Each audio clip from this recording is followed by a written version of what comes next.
Salam, selamat pagi Bapak-bapak, Ibu-ibu, saudara sekalian dikasih dalam Tuhan Yesus Kristus. Apa kabar? Luar biasa? Ya, pasti kita semua baik-baik saja, sehat-sehat ya. Walaupun kita saat ini sedang mungkin mengalami penderitaan, mengalami kesulitan karena dampak daripada COVID-19 ya. Nah, pada pagi hari ini kita akan berbicara tentang penderitaan karena kita akan menghadapi Prapaskah yang sedang kita alami pada hari-hari ini ya. Mari Bapak Ibu sekalian, kita akan bersama-sama membaca satu perikop firman Tuhan di dalam Kitab Roma pasal 8 ayat 18 sampai ayat 30 ya. Namun saya akan membacakan satu ayat saja, yaitu ayat 18. Bapak Ibu sekalian nanti dapat meneruskan sendiri di rumah ya. Sebab aku yakin bahwa penderitaan zaman sekarang ini tidak dapat dibandingkan dengan kemuliaan yang akan dinyatakan kepada kita. Amin. Haleluya. Bahwa penderitaan akan dialami oleh semua makhluk ya, di bumi ini. Sebab ini sudah ditetapkan oleh firman Tuhan. Bagaimana dalam ayat yang ke-22, semua makhluk akan mengalami sakit. Yang kata sakit itu sudah tertulis di dalam kitab Kejadian pasal 3 ketika manusia jatuh dalam dosa ya, sebagai kutuk atau hukuman pada Adam dan Hawa ya, bahwa semua wanita akan mengalami sakit, bersalin dan juga akan mengeluh ya. Dan juga para lelaki atau bapak juga akan mengeluh, mencari rezeki dengan penuh ya, keringat ya.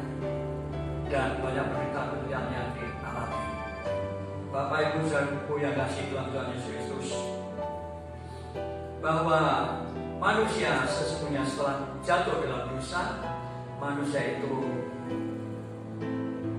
mengalami satu keterbatasan,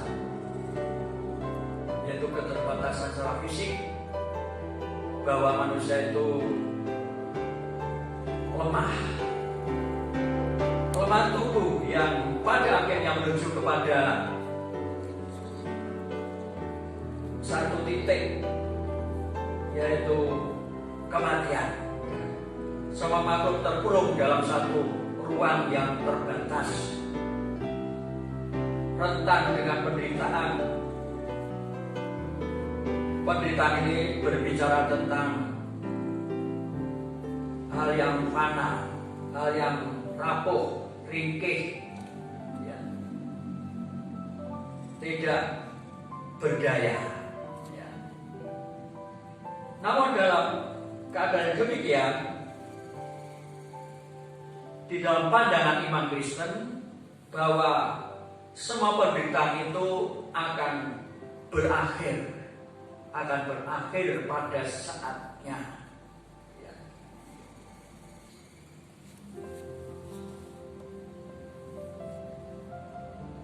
Seperti dikatakan tadi dalam Roma pasal 18 ayat yang Roma 8 ayat 18 ya, bahwa penderitaan zaman sekarang tidak dapat dibandingkan dengan kemuliaan yang akan dinyatakan kepada kita ya. Berarti penderitaan itu pada saatnya akan berakhir kepada setiap orang yang dipanggil, dipilih oleh Tuhan ya. Siapakah yang beroleh kemuliaan yang dijanjikan itu? Dikatakan dalam firman Tuhan itu, yaitu kita di sini menunjuk kepada orang-orang yang percaya, yang memiliki akan janji-janji daripada kehidupan yang penuh dengan pengharapan di dalam Tuhan Yesus akan kasih Bapa kita yang di surga tentunya. Bagaimana janji-janji Tuhan tersebut dapat kita miliki? Jawabannya adalah milikilah pengharapan kepada Tuhan. Bagaimana hidup berpengharapan kepada Tuhan? Dalam pembacaan firman Tuhan tersebut mengajarkan kepada kita tentang hidup berpengharapan kepada Tuhan dan bagaimana caranya kita berpengharapan kepada Tuhan. Yang pertama dikatakan dalam ayat yang ke-25, agar kita senantiasa menjaga ketekunan. Saya ulangi, agar kita menjaga ketekunan untuk berharap. Menjaga ketekunan untuk berharap. Meski pengharapan tidak terlihat, artinya tidak terlihat dengan kasat mata kita, tetapi kita menantikan dengan tekun, dengan sungguh-sungguh, dengan beribadah, membaca firman Tuhan, banyak berdoa, banyak memuji Tuhan, menyembah Tuhan. Bahwa pengharapan terhadap kemuliaan yang akan diberikan kepada kita oleh Tuhan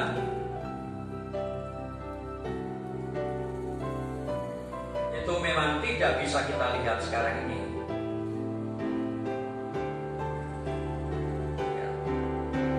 Yang tidak terlihat bukan berarti tidak ada, hanya dengan mata iman yang berpegang pada firman-Nya, kita percaya bahwa pengharapan tersebut akan menjadi nyata saat semuanya diungkapkan kelak oleh Tuhan. Amin. Yang dibutuhkan sekarang dalam kehidupan orang percaya adalah hidup dalam ketekunan iman, walau di tengah penderitaan. Hidup di dalam ketekunan iman, walau kita sekarang ini mengalami banyak penderitaan. Hal yang kedua, yaitu berdoa dalam kuasa Roh Kudus. Yaitu bisa Anda baca dalam ayat 26 dan 27. Penderitaan memunculkan keluhan-keluhan yang berat dalam kehidupan manusia. Penderitaan acap kali menjadikan manusia tidak berdaya, putus asa dan kehilangan makna hidup. Doa dalam kuasa Roh Kudus akan menjadikan orang-orang percaya kuat dan teguh. Bahkan Roh Kudus akan menolong roh kita untuk menyampaikan keluhan-keluhan kita kepada Tuhan. Amin. Yaitu berdoalah di dalam kuasa Roh Kudus. Yang ketiga, yaitu mempercayai kebaikan Tuhan. Ayat 28 sampai 30 Anda bisa baca. Orang-orang yang dipanggil sejak semula, dipanggil dan dibenarkan olehnya, akan terus melihat kebaikan-kebaikan Tuhan, meski sedang diizinkan berada dalam penderitaan, seperti saat-saat ini yang sedang kita semua alami. Tidak hanya bangsa Indonesia, namun juga kita orang-orang Kristen.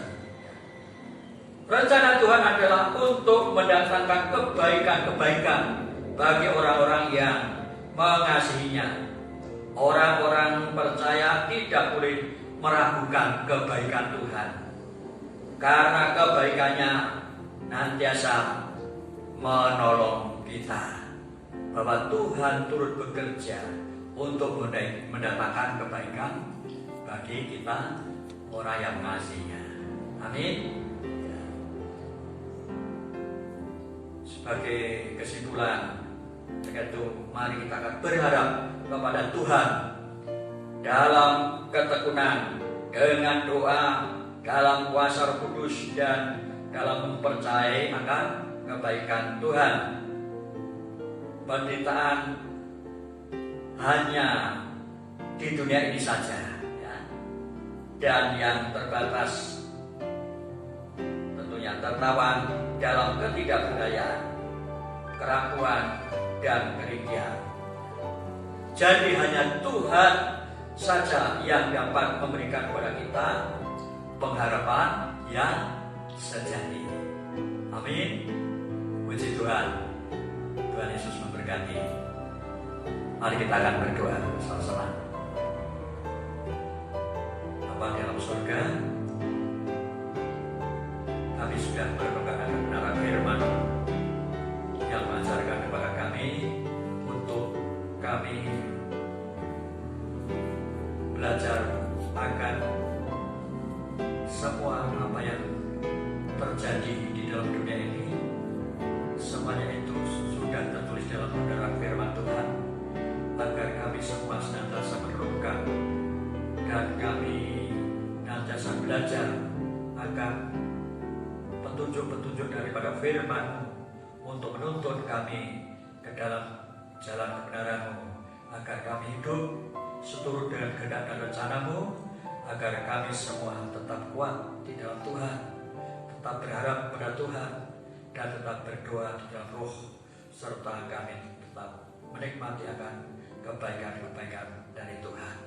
Sebab penderitaan yang kami alami di dunia ini hanya sementara sifatnya, dan kemudian yang akan datang itulah yang lebih mulia, dan kami rindu untuk mendapatkannya. Terima kasih ya Bapak, ucap syukur atas ini. Tuhan berkati semua dan semati bahwa ini yang telah merenungkan firman-Mu.